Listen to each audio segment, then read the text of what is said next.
নমস্কার, কেমন আছেন সবাই? প্রিয়াঙ্কা নতুন একটা ব্লগে আপনাদের সকলকে স্বাগত জানাই। আশা করছি আপনারা সবাই খুব ভালো আছেন, আমিও কিন্তু বেশ আছি। আশা করছি ব্লগটা আপনাদের ভালো লাগবে। ভালো লাগলে ভিডিওটা শুরুতেই চ্যানেলটাকে লাইক, কমেন্ট, শেয়ার আর সাবস্ক্রাইব করে রাখার একটা অনুরোধ রইল। আজকে রবিবার, ঘড়িতে বাজে এখন ওই 6:45 নাগাদ।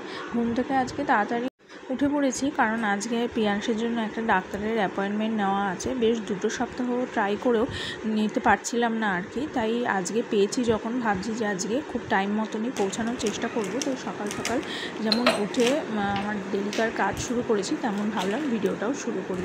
তো যাই হোক, এখন বাসি কাজ সেরে এবং ফ্রেশ হয়ে দুটো গ্যাসে বসিয়ে দিয়েছি, একটাতে ভাত, একটাতে ডাল সিদ্ধ। আপনারা জানেনই যে প্রিয়াংশ সকালবেলা উঠে একটুখানি অল্প করে ভাতই খায়। তো ভেবেছিলাম প্রথমে যে একটু বাইরের খাবার দিয়েই আজকে ব্রেকফাস্টটা সেরে নেব, তারপরে ডাক্তার দেখিয়ে এসে আর কি দুপুরে লাঞ্চের ব্যবস্থা করব। কিন্তু না, ভেবে দেখলাম যে এই গরমের মধ্যে বাইরের কচুরি বা বাইরের পাউরুটি খেয়ে কি লাভ, সেতে শরীর খারাপই হবে। তাই একটু ডুমো করে আলু কেটে একটু আলুর চচ্চড়ি বসিয়ে দিলাম, সাদা আলুর তরকারি আর কি। সেটা দিয়ে আমরা কিন্তু না লুচিও খাবো না, পরোটাও খাবো না, খাবো একটু রুটি দিয়ে। তো ঝটপট করে আর কি ব্রেকফাস্টটা সারবো। আর প্রিয়াংশ ঘুম থেকে ওঠার আগে যতটা সম্ভব এক্সট্রা কাজগুলো, গাছে জল দেওয়া বা বিছানাপাটি পরিষ্কার করা, ঘর দুয়ার পরিষ্কার করা, এগুলো করে নেবো। তবে আজকে ডাস্টিংটা করবো না, কারণ হচ্ছে ডাস্টিংটা করতে গেলে কিন্তু আজকে দেরি হবে, অনিবার্য। কিন্তু ওটা তো করলে চলবে না, তাই আজকে মোটামুটি বিছানাপাটি পরিষ্কার করে নিয়েই খামতে দেবো। তো অলরেডি কিন্তু আমার গাছে জল দেওয়া, বিছানা ঝাঁটফাট দেওয়া সব হয়ে গেছে। আর এরই মধ্যে কিন্তু টাও চলে এসেছে, কারণ ওর বাবাকে বলে রেখেছিলাম যে তুমি একটু তাড়াতাড়ি করে বাজারটা করো, তাহলে কিন্তু আমি বেশ কিছুটা সেরে রেখে যেতে পারবো যতটা পারবো। কারণ গরমের মধ্যে না এসে করতে ভীষণ কষ্ট হয়, তাই আর কি বুদ্ধি খাটিয়ে যতটা সম্ভব করার চেষ্টা করেছি। আর এরই মধ্যে কিন্তু আমরা ডাক্তার দেখিয়ে চলে এসেছি। আমি কিন্তু যাওয়ার আগে মাংসের মশলাটা অন্তত কষিয়ে রেখে গেছি, কারণ তাতে আমি ভেবেছিলাম মাংসটা হাফ কষিয়ে রেখে চাপা দিয়ে রেখে চলে যাবো, কিন্তু তাতে না অতক্ষণ পরে এসে মাংসটা ছেড়ে যেত।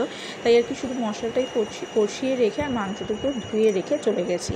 তো এদিকে আমার কিন্তু অলরেডি আমরা ডাক্তার দেখিয়ে চলে এসেছি, এসে ব্রেকফাস্ট করে নিয়েছি, মানে প্রিয়াংশ আর ওর বাবা করে নিয়েছিল, কিন্তু আমি কিন্তু এসে করেছি। তারপরে মাংসটা কষালাম, মাংস যথারীতি রান্নাও করেছি এবং তারপরে করে নিয়েছি বাজার থেকে আনা দুটো থোরকে কুচো করে কেটে একটু ছেচকি মতন।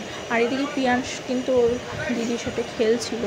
আর সকালে সমস্ত যা রুটিন সেগুলো ফলো আপ করে এখন আবার বিকেলবেলা যাচ্ছে একটুখানি বাবার বাড়িতে।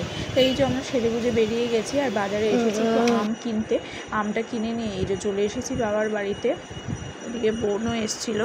আর এদিকে দেখো মা রাত্রে, জানতামই না যে মা রাত্রের জন্য ডিনারের ব্যবস্থা করেছে, যে পরোটা আর হচ্ছে মাংস, সঙ্গে ছিল আম, রসগোল্লা, এই সমস্ত। তো আমরা ভালো মন্দ ভুরিভোজ করে এসে, আর এদিকে কিন্তু অনেক দিন পরেই আমি এখানে এসেছি, তবে একজনকে দেখাবো, এটা আগে দেখিয়ে দিই। মানে এই যে পরোটা ভাজা হচ্ছে, মা কিন্তু গরমে দাঁড়িয়ে বেশ কিছু পরোটা ভেজে নিয়েছে, আর এই যে মাংস।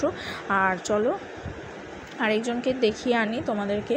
সে অলরেডি এই যে ঘুমিয়ে পড়েছে, অনেক দিন পরই তাকে দেখলাম। সে তার মশারি নিচে ঘুমোচ্ছে বটে, লাইটটা জ্বালিয়ে। তাকে একবার এক ঝলক দেখে নিলাম, কিন্তু না বেশিক্ষণ ডিস্টার্ব করবো না। আর এই যে এই সমস্ত জিনিসগুলো আর কি এখানে এইভাবে পড়ে রয়েছে, কিছু জিনিস বেঁধে সেতে এইভাবে রাখা রয়েছে।